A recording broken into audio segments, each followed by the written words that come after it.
గురుగారు ఇప్పుడు మామూలుగా నరదిష్టితో పాటు నాగదోషం అని కూడా చెప్తూ ఉంటారు కదా. అంటే నరదిష్టి ఉన్న వాళ్ళకి నాగదోషం కూడా చేయాలా, లేకపోతే నాగదోషం అని మళ్ళీ సపరేట్ గా ఉంటుందా? నాగదోషం అనేది అంటే ఇప్పుడు పూర్వం మనం పొలాలలో కొంతమంది వెళ్తున్న వాళ్ళకి తెలిసి తెలియకో కొన్ని పాములు వస్తే చంపుతుంటారు. అవును. ఇలాగ కొంత నాగదోషం ఉంటది.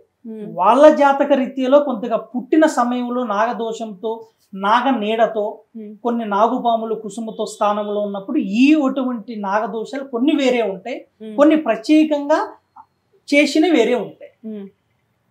అందుకని నాగదోషం అని చెప్పేసి అంటున్నారు. మరి నాగదోషం ఉన్న వాళ్ళకి పరిష్కారం ఏంటి గురువుగారు? ఖచ్చితంగా నాగదోషం అనేది, నాగ అంటే మనకి శివుడికి గుర్తొస్తాడు మీరు, ఎందుకంటే శివయ్య మెల్లో నాగుపాము ఉంటుంది. అయితే ఈ నాగుపాముల జాతికి అన్నిటికీ అధిపతి వాసుకి సర్పం. వాసుకి సర్పం అనేది ఈ భూమి పైనే ఉన్న అత్యంత పొడవైన పెద్ద సర్పం. ఈ సర్పరాజ నాగలోకానికి ఆయన ఒక అమ్మవారు, నాగదేవత జాతికి ఎంతో శక్తిమంతమైన దేవత. వాసుకి దేవి నిర్మూలన పూజ కొన్ని ఉంటాయి. ఈ అమ్మవారు పూజ ఎలా ఉంటుందంటే మంగళవారము, గురువారము వాళ్ళ పేరు మీద నాగదోషం వెళ్ళిపోవటానికి పూజలు చేస్తుంటాను. అలా చేస్తే వాళ్ళకనేది కూడా ఈ నాగదోషాలు వెళ్ళిపోవటం, నాగ నిబంధనలతో ఉన్న బాధపడుతున్న వాళ్ళకి ఆ కర్మ తీరిపోవటం జరుగుతుంది.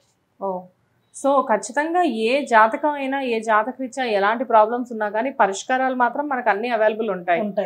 బాగుంది గురుగారు. అంటే నరదిష్టి నాగదోషం అనే దాని గురించి వినడమే కానీ ఎప్పుడూ అసలు దాని గురించి తెలుసుకునే ప్రయత్నం చేయలేదు. సో చాలా మందికి ఈ ఇన్ఫర్మేషన్ యూజ్ అవుతుంది కాబట్టి నేను మిమ్మల్ని అడగడం జరిగింది. గురువు గారు కష్టే ఫలి అని చెప్పేసి చెప్తూ ఉంటారు, కానీ ఎంత కష్టపడినా కానీ కొంతమందికి ఫలితం అందదు. ఆర్థిక ఇబ్బందులు లేవు, మాకు ఇంకా ఆర్థిక ఇబ్బందులు పుంజుకున్నాయని చెప్పేసి అనుకునే లోపు కొత్త సమస్యలు వచ్చి పడుతూ ఉంటాయి చాలా మందికి. ఎంత వరకు వాళ్ళు ఎదిగినా గానీ, ఎంత వరకు వాళ్ళు సంపాదించినా గానీ, ఎంత వరకు కూడబెట్టినా గానీ ఇంట్లో రూపాయలు లేని పరిస్థితుల్లో చాలా మంది ఉంటూ ఉంటారు. అసలు పర్టికులర్ గా ఆర్థిక ఇబ్బందులు అంటే ఏంటి, అసలు ఆర్థిక ఇబ్బందులు ఎందుకు వస్తాయి, వాటికి సమస్యలకు పరిష్కారాలు ఏంటి చెప్పండి. అమ్మా, ఆర్థికం అనేది మనం జీవన విధానంలో ముందుకు మెయిన్ గా ధనం అనేది ఎంతో ముఖ్యం. ఈ ధనానికి అధిపతి అనేది లక్ష్మీదేవిని మనం రూపంతో గాని పేరుతో గాని కొలుస్తుంటాం. కానీ అమ్మవారు అందరినీ వరించదు. ఆ అమ్మవారు మన దగ్గరికి రావాలి అని అన్నా, అసలు ఈ ఆర్థిక సమస్య అంటే ఏంటంటే చేతిలో రూపాయి ఉంటే రాదు, లేకపోతే మంత్రి అన్న రోజులు కొన్ని ఉన్నాయి. డబ్బు మన వాళ్ళలోనే డబ్బు ఉంటే ఒకలాగా చూస్తారు, డబ్బు లేకపోతే ఇంకోలాగా చూస్తారు. ధనం మూలం ఇదం జగత్.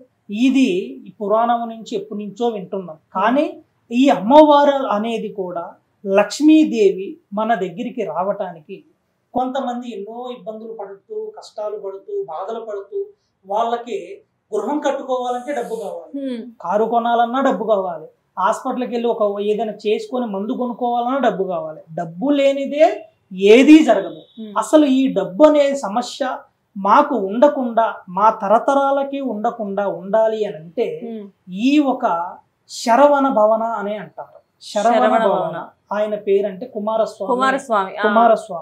ఈ కుమారస్వామికి భార్య వచ్చేసి వల్లి. మన సైడు లక్ష్మీదేవి ఎంత ప్రత్యేకమో వల్లి దేవత అనేది కూడా అంతే ప్రత్యేకత. ఈ దేవత శ్రీ వల్లి అనేది చాలా పవర్ఫుల్ అయిన లక్ష్మీదేవికి ఎంతో విశేషంగా ప్రీతిపాత్రంగా ఉంటుంది. ఒక విధంగా చెప్పాలంటే ఇద్దరు అక్కా చెల్లెలని కూడా అనుకోవచ్చు. దాని తర్వాత కుబేరుడికి ఇష్టమైన దేవతలు ఇల్లు లక్ష్మీదేవి వల్లి సమేత. ఈ అమ్మవారిని వశపరిస్తే తల్లి వల్లి దేవత సమేత కుమారస్వామి శరవణ భవన పూజ చేస్తే వాళ్ళకి ఆర్థిక సమస్యలు అనేదే ఉండదు. లక్ష్మిలో వాళ్ళు దినదిన అభివృద్ధి చెందడం, మనశ్శాంతి ఉండటం, లక్ష్మి వాళ్ళ ఇంట్లో వచ్చి తాండవం చేయటం, లక్ష్మీదేవి చిరాస్తులుగా ఉండిపోయి వాళ్ళ తిన్నా తరగనంత ఆస్తి వాళ్ళకి రావాలి అని అంటే శ్రీవల్లి సమేత శరవణ భవన పూజ చేస్తే వాళ్ళకి అన్ని విధాలుగా ఆర్థికంగా ఎదుగుతారని, ఇది ఖచ్చితంగా నిలబడుతుంది. ఈ పూజ చేయటం వల్ల చాలా మంది బాగుపడ్డారని చెప్తున్నారు. బాగుంది గురువు గారు. అయితే ఆ పూజ విధానం ఏంటి గురువు గారు? అమ్మవారు శ్రీవల్లి పూజ అనేది కూడా కొన్ని నియమాలతో చేస్తారు తల్లి. అంటే రాగి రేకు అంటారు కదా, రాగి రేపు, ఇప్పుడు రూపాయి కాయని అంటారు కదా, ఆ రూపాయి కాయన్ని కొన్ని నవధాన్యాల్లో వేసి ఎర్రగుడ్డలో కట్టేసి అమ్మవారు పూజ, ఇప్పుడు ఎవరి పేరు మీదే చేపించుకుంటున్నారో నా దగ్గర వాళ్ళ పూజ వాళ్ళ పేరు మీద నా పీఠములో ప్రత్యేకంగా వాళ్ళకి పెట్టి ఆ ఒక సంపూర్ణ లక్ష్మీ కటాక్షాన్ని వాళ్ళ ఇంటి పైన వెళ్ళే విధంగా చేస్తుంటారు తల్లి. బాగుంది గురువు గారు. సింపుల్ రెమెడీ చెప్పాలి అంటే. అవునమ్మా. కాకపోతే ఏంటంటే ఏది చేసినా గానీ భక్తి శ్రద్ధలతో చేయడం ఇక్కడ నియమం అంటారు. అవునమ్మా, ఖచ్చితంగా గురువు గారు. ఆర్థిక సమస్యలతో ఇబ్బంది పడే వాళ్ళు ఎంతో మందికి ఎన్నో పరిష్కారాలు చూపించినా గానీ అవి నెరవేరట్లేదు అని చెప్పేసి చాలా మంది అంటూ ఉంటారు. మన జ్యోతిషాలయానికి వస్తే కనుక, లక్ష్మీ నరసింహ జ్యోతిషాలయానికి వస్తే కనుక తప్పకుండా ఈ సమస్యలన్నీ కూడా తీరే అవకాశం మాత్రం ఖచ్చితంగా ఉంది అంటున్నారు. బాగుంది గురువు గారు. నమస్తే. నమస్కారం.